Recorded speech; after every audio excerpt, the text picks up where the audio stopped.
Hello and welcome to the Inside Stylist podcast with interviews with interior stylists, writers and the big name in interiors brands.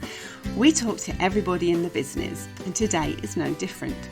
I set about this interview quite a while ago and I got the same response from today's guest that I get from quite a lot of people, which is mainly, but I haven't got anything to say and do I really have a story? My reply is always the same. That's my job to worry about. I try and keep my list of questions between 10 and 12 because I know that will go on longer than 45 minutes if it goes any longer than that. And the same thing happens every time. I arrive at someone's house, we sit down and have a cup of tea, and in this case, a beautiful homemade cake. And we chat. And what I've done quite a few times recently is we've had such a great in-depth conversation where I'm literally sitting there thinking, why am I not pressing record right now? Maybe I should just do the recording from the very beginning. Because we talk about people like we were talking about Theodore Solomzals, who we both worked with, and Reli was telling me all about Carl Braganza and how much he really helped and influenced his start in his interiors career. And it's gutting that when you get to the end of recording the actual podcast, you realise that those people weren't included because we talked about them earlier and you forget that you need to remember to talk about them again. So I just wanted to give a little nod to those lovely stylists who are they're just wonderful. And when someone asks you to mention them because they've been so impactful, you know that they're really important in their journey. So I wanted to just do that in a little pre-intro here. Anyway, on with the show. Hope you enjoy it. If I had to give you a hint of who today's guest is, I would give you the clues: purple, French and fabulous. And I have to say, sitting in his house is really fabulous. And I think that probably gives the game away. He's been an interior stylist, set designer and prop stylist for many years. He's worked with a ton of mainstream brands, including Le Creuset, Ikea, Wayfair, Waitrose, Hotel Chocolat, Jacques Daniels, to downdo my French accent, Jacques Daniels, Clarins, Malone, and so many more. He's often found creating Instagrammable moments at top London bars and restaurants with his merry band of Reli's Angels. That kind of gives the game away, I think. I am very happy to talk all things interiors with interior stylist Aurélien Farjon. Hello! Thank you for inviting me to your very stunning house. I knew it would be gorgeous. Emma, it is an honour. Oh. Now, thank you for the tea and the homemade cake that arrived. I just think all podcast guests should now provide me with homemade cake from now on. I had to spoil you. Oh, thank you. I'm liking it a lot. So you're French.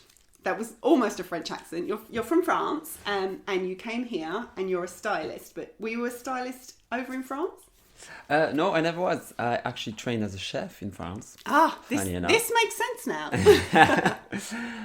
So that's what brought me here in the first place. As a chef, I thought, I'll go to London, master the English, and then travel the world. And then kind of got stuck in the London excitement. I haven't traveled the world yet. So how did you transfer from being a chef to being a stylist? Because they're kind of worlds apart. Yes, so a very long process. So one of my last chefing jobs, I was a chef in the kitchen at the Old Vic Theatre. And I would spend many hours just talking to actors and directors, producers, everyone in the crew, and just wishing I was a part of this exciting world they were all in. Sort of bit by bit tried to come out of the chefing and into set design. Did a small portfolio course to get placed into art school, which then led to the set design degree. And yes. So how did you get your first job? Did you assist for a long time?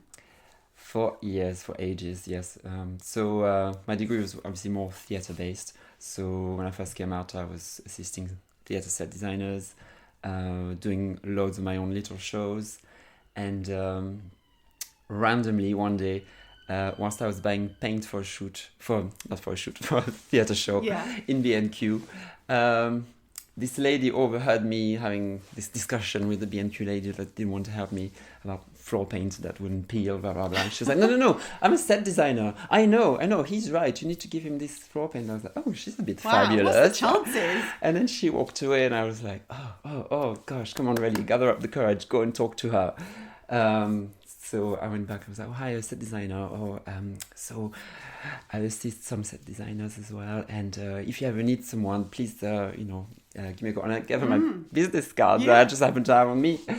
So who was she? So this was Harriet Porter. Ah. The next thing you knew, she called me the week after. Really? And within a week, I found myself in a giant white studio in Wimbledon, working on this big, what was it for? It was a big gardening shoot. It was just the most exciting. And I was like, yes, this is it. That's where you're supposed Forget to be. theatre, advertising is it. And then meeting Harriet has rolled on to meeting Lee Flood, then Hannah Deacon. It just all rolled into one and just kept the interiors work coming. Yeah, you were showing me a list of some of the people that you've worked for, which is it's really it's kind of the in crowd. So you were talking about some of the things that some of the people had taught you as you were assisting them. Do you want to maybe talk about some of that? Yes, exactly. Like you do feel like, oh, how many years do I have to assist for until I feel ready? But there are so many pros and cons, I think, to it. And I'm just so grateful that I did end up assisting for as many years as I did. Because I did learn a little bit from all of them. From, say, Hannah Deacon, I've learned tons from fabric shoots and the experience of all of that. Lee Jackson. Oh, lovely. Just oh my God, I love so these. inspiring. I've really learned from him to use my theatre backgrounds for other means than theatre, because he's just such a magician. And but do you know what it's like? It's quite interesting coming from a theatre background, because I don't know many stylists who have come from like a set designer background with that kind of knowledge of how to pull things together in that kind of dramatic way. And it kind of gives you a bit of an edge, I think, because most people kind of go, I want to work on magazines, and they start assisting magazine stylists and then build up their way to becoming full-on stylists themselves and then working on commercial shoots and stuff. But you've come from a different angle. So the theatre of it is probably a massive USP for you. It was a very strange thing, because I remember being in like my second year of my degree and telling my best friend, gosh, just don't know if theatre's for me. Like, I think I should drop out and go into interior. Whilst you were studying, so... Yes, thinking like, I should go and study interior design instead. I feel like this was it. Wow. I made a mistake. And she was like, stick with it, because once you finish, you can just make what you want out of it. Yeah. And how right was she? How many people actually work in the field that they studied? I did product design. I'm supposed to be designing toothbrushes right now. You learn these skills, and then you I would never have got my first job on a magazine without knowing how to use loads and loads of DIY tools and stuff, because I did like the craft projects that were drilling bits of wood together and stuff, and I would never have been able to do that had I not studied that. So I think everyone's on a path. I really believe you could still create some quite stylish toothbrushes. Do you know what? Every job I went for was so boring. Have a hint of blue in it, I'd say. Yeah. Bamboo, all the way bamboo. Who else did you assist? So people like the fabulous powerhouse that is Dicevol, from whom I've learned to handle the pressure of quite large projects and handling up to 5-6 assistants at a time, whilst, being Miss Super Organized and just gliding through it with a smile, like nothing was a stress. I always used to look at her and think, I want to be you. Yeah. You inspire me so much. Yeah. I assisted Di. She worked on the very first magazine I worked on, literally had been there about a month, and then the magazine folded. So I was like, I only got a month with her, but she is so serene and so nothing's too much trouble. She's such a calming influence, and I think that's a really good thing to learn. Someone messaged me on Instagram this morning saying, as a stylist, you learn to deal with a lot of issues. And I was like, yeah, everything's fixable. And you can just, you can adapt to a lot of different situations. You don't have the prop, you can adapt and stuff. And you learn that from people who are very calming, I think. And Di's one of those, definitely. Because as a sort of leader, let's say, in a project or on a shoot, people soak from you. So if you just spread out the stress, then everyone is stressed. So you just need to exactly an example of calm. But that I've learned also from running kitchens and things as well, where if you've got to feed 100 people, you got to keep it together, otherwise everyone's starving. And it's hot and steamy at the same time. I actually my very first solo shoot on a magazine ever was with Di's husband, Russell. It's like, you know, when you look back and I'm not even going to say how long ago that was because that will insult him and I. But you look back and you just go, oh, he was so lovely. He was so supportive. I think that they are a power couple. They really are. Really, really lovely. Complement each other. Yeah. So did you work with Harriet quite a lot after that? Yes. So then she did get me onto quite a lot of jobs, all really interesting, very set design oriented, TV, big set deals. And the special thing about Harriet, she's been one of these people that just really take the time with an assistant to be a mentor, mentor, yeah. It sounds better when you say it. Yeah. And it is a French word, I should know. French word. It's just sitting me down in her car while we was waiting for the shoot to start, or at the end, or over a drink, just to, you know, just all the ins and outs of the industry, things you should look out for, you know, just watch out for this, watch out for that, just be aware of these things, you know, make sure you always do this, make sure you always do that. And, you know, very few people do that or take the time to do that or think about doing it. I was going to say, because sometimes your head's in the shoot. You're thinking, have I got everything I need? Did I pick up this, that and the other? You're not thinking, oh, I can actually help this person by... You almost don't have the time to stop and talk sometimes. It's nice to have that breathing space in the beginning. Yeah. Or if you met Harriet, she does have time to talk. Oh, really? Yeah, even if there's no time. I feel we get on very well. My husband studied business studies, and he was taught that a sign of a good manager is someone who brings someone on.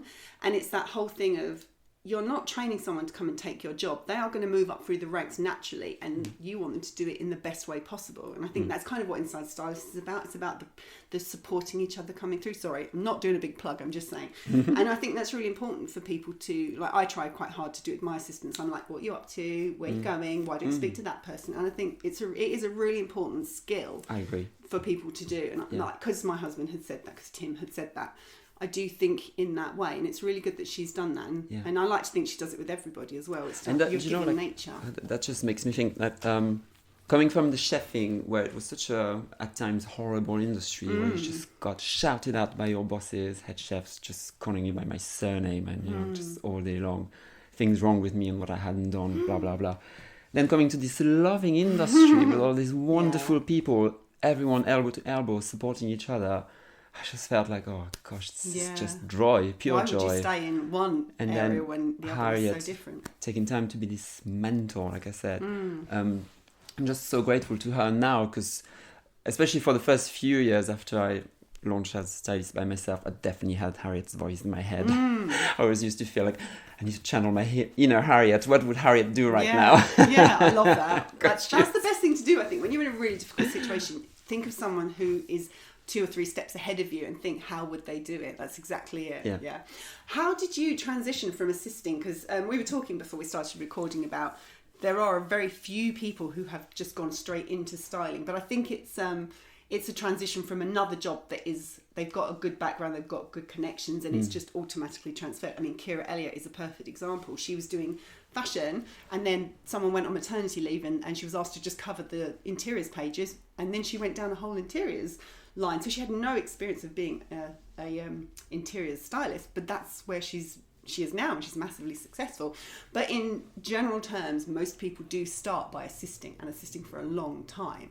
But that transition is quite difficult, and it's having the kind of being brave enough to take the jump. So how did you jump? So I graduated in 2010, so then assisted for a good 4 or 5 years after that. And it got to a point where it was just so difficult, because I had gone a bit backwards, because I started designing a lot of my set design for theatre. How long were you doing theatre before you moved into kind of, when you saw Harriet and started doing... Not that long, to be honest, like maybe a year or two. Yeah, like, until moved into it was a quick switch of like, okay, it's obvious. Yeah. I need to divert. But because I had led so many of my own projects already, and then I had to go back to assist and, you know, do lots of editorial, you know, but I had to learn it all. I was open to it, you know, I just really wanted to absorb the interior world. But yeah, like I said, after there was a good year of overlap where I was starting to get my own interiors jobs, but they weren't frequent enough, so I felt comfortable, okay, I need to take the plunge. But then there was this one year where we had a a bit of a thing in my personal life, and I just thought, no, this is enough. Now I just need to go for it in my life, because life's too short. Yeah. And yes, I remember there was this couple of months where everything was sort of happening. I had been in touch with an agent, and she was considering taking me on, and I was getting more and more job offers, and it was starting to overlap with the assisting for this massive TV advert thing. So I just gotta go for it. But how did the TV shoot go? Was it good? Great, and led on to other works, and then the agent did take me on a couple of months after that, and how was it with an agent? Never looked back. That was it. How is it on with the agent? So that first agent now has been dissolved, and it's been taken over by one of her employees, Jules, and so the new agent is called Salt and Spoon, and she's just fabulous. She's just got the perfect balance of ruthless agent when it comes to it, but as much to just this loving person that you think you can always talk to about anything, any anxieties, any frustrations, and that's really important, I feel. Not many people are happy when you ask them to talk about their agent. They're always like, oh, I don't get that much work and stuff. And do you find the work comes in and keeps you going? Well, luckily for me, yes, I don't have to rely on it as my first port of call. But yes, whatever work comes from her, it's fantastic. Generally, it's kind of bringing in new people who you don't have contacts with, is what I assume. Exactly. You want from her. I'm thinking about calling her, and she sounds fabulous. Yeah, no, you need to. And it's great because she's got such a variety of people on her portfolio, and I fall into the colourful, quirky. You certainly do. Category. So whenever she gets those sort of briefs, I know who I'm calling for that. But that's the skill, isn't great. it? Knowing you have people who you can call on for different jobs. That's exactly. Perfect. Yeah. Vintage. I can do vintage. No, it's great. I think that's one thing actually I always tell my assistants, and why it's so important to do test shoots is it's just such a help to define your own personal style. Yeah. Because so many of the test shoots I did as I went along assisting have defined my style, and a lot of them have brought very similar shoots because people, you know what people are like. Yeah, they into like you, what they see, style. and they say, we want that. Talking of colour, so the Purple Stylist is your Instagram name. Where did that come from? I have to just tell you, you'll see later on, I did Insta stories walking here going, I'm going to give you a clue to who I am. Do you like my purple coat? And then I got to your door and I went, here's a picture of the door. And I walked in and you're wearing purple and you've got a purple kitchen. So purple's a bit of a theme. Where did that come from? Slightly purple obsessed, yes, indeed. It works though. It's so your colour. I just think no matter what your favorite color is, it's probably a good thing to embrace it because it gives you strength and power and confidence, etc. So for many years now, I've decided to just embrace mine, which is purple. So you'll often find me wearing purple and shoot. It's a recurring theme. And the name The Purple Stylist started because you know how at the end of the shoot, like most people now don't ask you for your number, they ask you what's your Instagram name, and try and say my name. Try and get them to remember that. Go on, good luck. Say your name. I love the way you say it. I was like, Aurélien Farjon. Aurélien Farjon. And how do you spell that? But the Purple Stylist is easy. It's catchy. It's memorable. That's it. I thought I've just got to find something that is instantly memorable that they won't ask me to spell. And that was it. That's where it started. And no one had it. No one already had it. Yeah. It's brilliant. I love that. So people can follow you on Instagram. No, let me ask you about Reli's Angels. I love that. So if you follow Aurélien on Instagram at The Purple Stylist, he does these you do these amazing installations in restaurants and things, which is basically set design, isn't it? I can see how it's all kind of pulling together, but they're massive, and you have, from what I can see, you have to get in there really early, get everything set up, and then get out before the restaurant or the bar opens for lunch, I suppose, or for brunch or something. It varies, yes, on the restrictions. So do you want to describe to people listening the kind of thing you do and who the Reli's Angels are and how that came about? By the way, I love your angels. We share quite a few of the same. Yes, we do.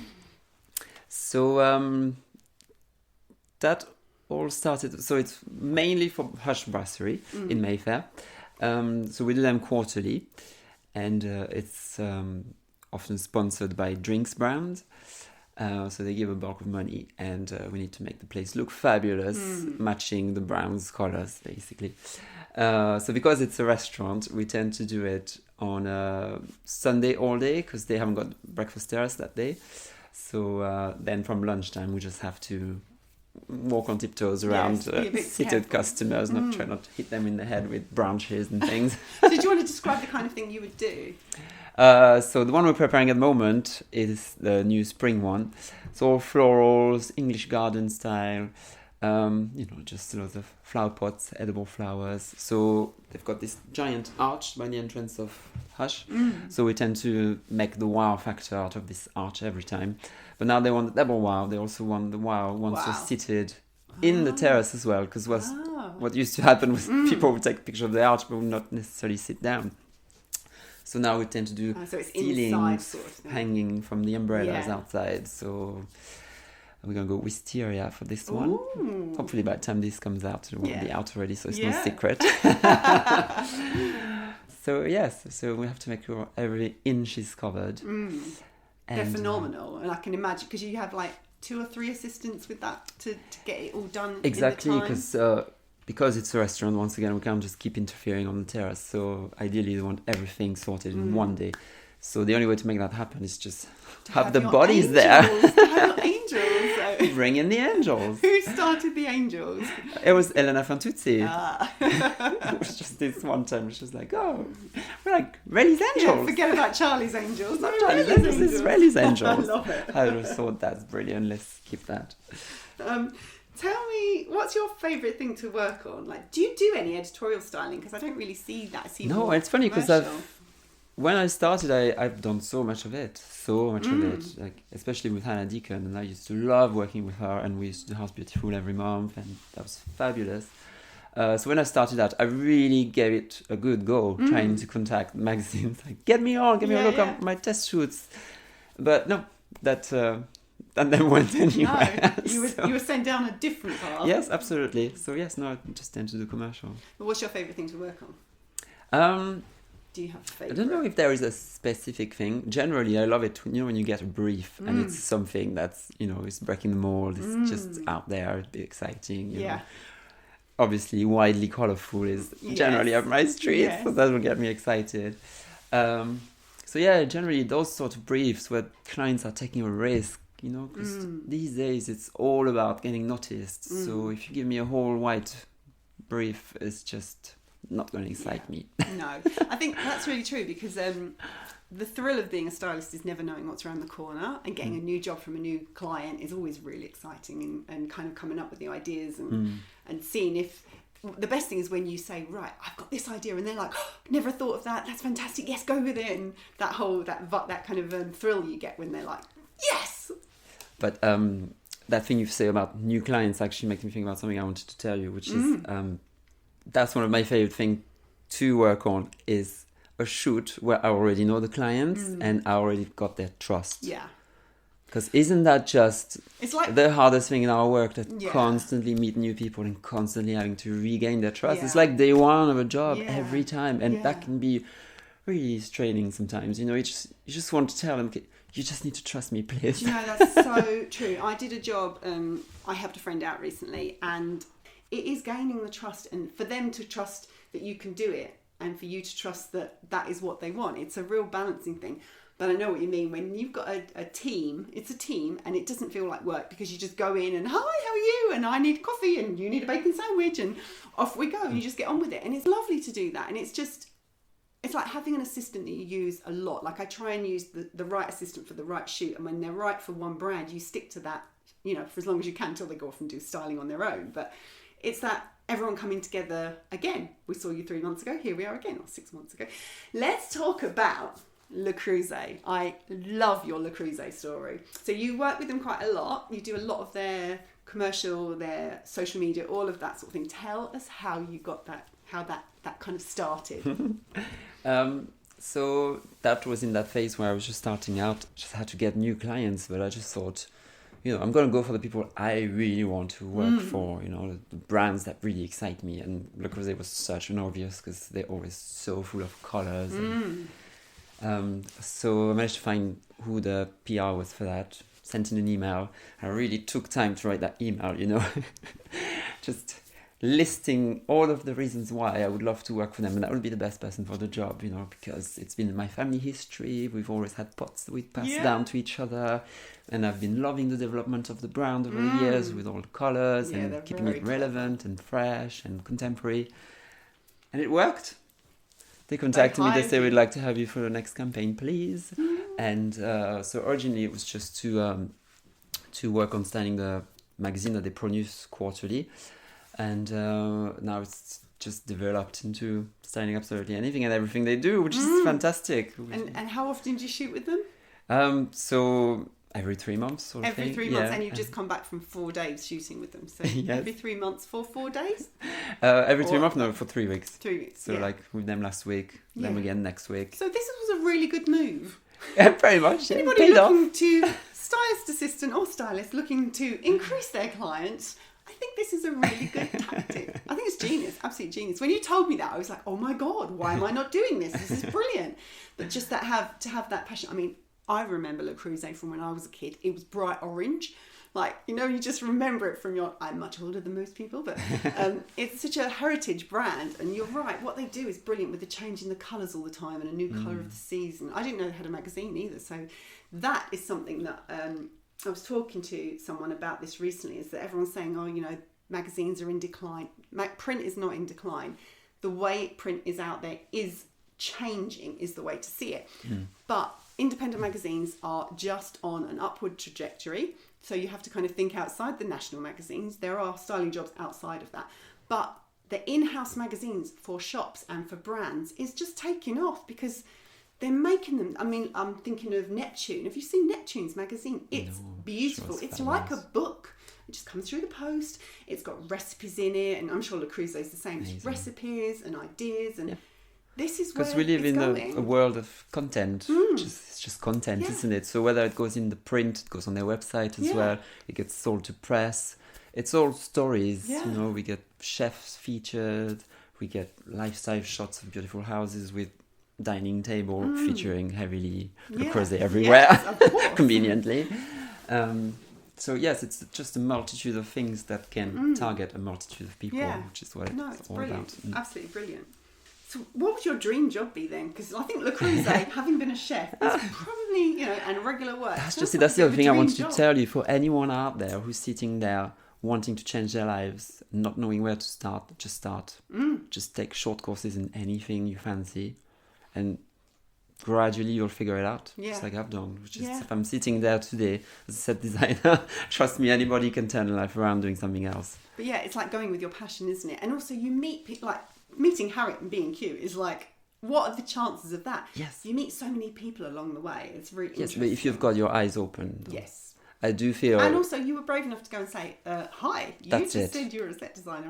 You've got to be able to just say hello. And people in general, especially in interiors, we're a very friendly bunch. People are, like fashion is very competitive, and I don't know behind the scenes if they're as friendly and welcoming and encouraging as interiors is. Interiors just feels very buddying. I mean, not everyone. I'm sure there's a few people who aren't wonderful, but in general, people are really approachable and really friendly and quite happy to help. So yes, and it's a very good point. It's just such a supportive industry, which is fabulous. Tell me about a shoot disaster. We all have the way you're laughing. I think it's going to be big. Oh God. Going back to Le Creuset. I think it was a couple of campaigns ago. We're shooting in this beautiful seaside house in Shoreham by Sea. They have their own private beach, as you do, and we're shooting a table on the beach made out of wooden pallets. With freshly cooked food that's being prepared inside the house. So me and Elena running back and forth to and from the house to bring all the props, all the fresh food. And the photographer had to thread his cable for the camera all the way to the beach, and that's going down the steps of the house, etc. So I noticed this cable in the way, and we're going back and forth. I feel like, this is not a good combo. Knowing myself, I'm so going to trip over this head first. So I'm moving the cable, and I'm pushing there's a set of a table and 6 chairs outside, glass top. And I'm pushing this chair to pass the cable over, and if I push the chair, I'd push the table. And you know how glass top tables, they don't like to move too much. If the feet are moving and the top isn't. Yeah. So the top exploded in a million pieces. Oh my God. I'm covered in glass. The whole terrace outside is covered in glass. It made such a loud bang. Everyone from the beach came running in. Are you okay? What happened? Oh my God. So I'm okay, I think. And at that point, you don't know how much that bloody table is worth. No. I was not in a good place at that point. Luckily for me, in the end, it was just a cheap table, which the owners were happy to replace. So we didn't have to work any insurance or anything. Oh, that's so good, because sometimes homeowners can be location Absolutely. homeowners. I saw this hellhole and falling in front of me. I started panicking. And it had already been quite a stressful shoot. So I was just like, I just don't need this right now. Were you shooting out of season as well? Were you like shooting summer and it was like Yes, it would have been like freezing September, cold October. We were cold on the beach. Yeah. Trying to make a blue sky out of the most horrible day. As grey as you get, or white, yeah. Oh, yeah, that's a good one. Yeah. I can imagine we had a glass table that shattered. It wasn't a big dining table, it's like a small thing, but it shatters like windscreens, doesn't it? It's like tiny little pieces, Yes. So it just goes everywhere. Nightmare. And that just went up. It's like raining glass. Oh my God, nightmare, absolute nightmare. We were talking earlier about Christmas. Do you shoot much Christmas? Yes, I do, I suppose, yes. So it comes and goes, yes. So Le Creuset shoot a whole year in advance. So we're doing Christmas now. So you do Christmas when it's still winter. Yes, and you can get holly off the trees, not having to go and order it from Exactly. That's why they shoot a whole year in advance, cool. because it was getting so complicated to get all the food in season, especially for the recipes. Of course. And also for when we do the outdoor lifestyle stuff, you just need to have the right look. So yes, Le Creuset, or obviously the Christmas in July stuff. Last summer I did Thornton's Christmas. Oh no, what an event. awful job. Awful. Says someone who's not eating chocolate this year, but did you get to take chocolate home? Yes, loads. That would have been torture. They're very generous. So it's more set design and Le Creuset than editorial, because you don't do as much editorial. I just think, and we were saying this before we started recording, that I do a hell of a lot of Christmas. I just assume everyone does. Not everyone has to do Christmas all the time. I'm thinking I need to channel my Aurélien, maybe do a little less Christmas, especially in summer. I do love Christmas, though. It's not you intentional. Love it, yes. Oh, no. Of course you do. We have to. It just gets really heavy on props, doesn't it? That's all. Because just suddenly you have so many little bits. You need loads of them. And remembering where everything's from, and yeah, completely. Talking about Christmas, do you know something that I was thinking of is that you do lots for Wayfair, and they're very clever with what they do, because they don't just do like a regular press launch. They go above and beyond, don't they? Yes, it's true. I did do Christmas with them last year. Yeah, we did a shoot with Vogue Williams, the model. Yeah. You do awful stuff. Thorntons, models. Pretending Vogue had laid out this amazing Christmas table, which That just you've literally done. turned up and sat at. But it was fantastic, yeah. But they do a lot of this sort of PR stunt where it's all about really drawing attention as opposed to anything else. Like a couple of years back, they provided all the furniture for this Airbnb, which is a tree house in the middle of the Devon forest. Oh wow! That was fab. I mean, that was just so fun. But yeah, I just think they provide all the furniture for the entire place. That was fantastic. Yeah. The guy was pinching himself. But yeah, they made for fabulous pictures, and all of these pictures are still trending. They've sent me a link just recently again. Can you imagine that's still running, that story? Which is great. That's the whole intention. That's very clever marketing. Very clever. Yeah. And a few years back, with Holly Phillips, the lovely Holly Phillips, we took over one of the pods in the London Eye. Yes, I remember that. Yeah. And how do you do that? You have to wait. You have to get everything in quickly. Yes, that's it. And so it was an overnight setup, because it's only turned off obviously between sort of midnight and 9 a.m. Yeah. So we had to set up at night. Right. In the dark. It was Obviously Wayfair in conjunction with TripAdvisor. Yes, so I remember. Yes. A lucky couple got to sleep in it. So random. And they had a special remote, special talkie-walkie if they needed the loo, I was so just they could say, turn them. what happens if you wake up in the middle They of the couldn't night? bring them They down. bring it back down. You go out in your dressing gown, pop into the aquarium to go to the loo, and then go back to bed. But again, those shots really definitely had the wow factor, I suppose. Sleeping up there at night time must be actually quite magical. Yes, though cold because it was February or something. Yeah, and there's not like there's a plug where you can stick your electric blanket on. Yeah, I'd still be happy to win that though. What are you working on now? What's next for you? So more of the same. 2 more weeks of the Le Creuset Autumn Winter 20. And then another PR shoot with Wayfair with someone that I can't mention just yet. Okay, watch this space when it goes live. I will share on Instagram and everywhere else and all the socials. That's very... When we stop, will you tell me? No, sworn to secrecy. Well, Reli, it's been really lovely. You've given so much information and so much background into how you got into it. I think it'll be really helpful to other assistants I hope so. If it business. inspires one person out there, I'll be happy. There you go. There's a mentor right here. Thank you very much. It's been brilliant. You're welcome. Thanks for listening to the Inside Stylist podcast. You can find all the details from today's episode over in the show notes on insidestylist.com. If you enjoyed the show, I'd love it if you would head on over to iTunes and rate and review it. It's the best way to help other people find the show, and I'd really appreciate it. Until next time, bye for now.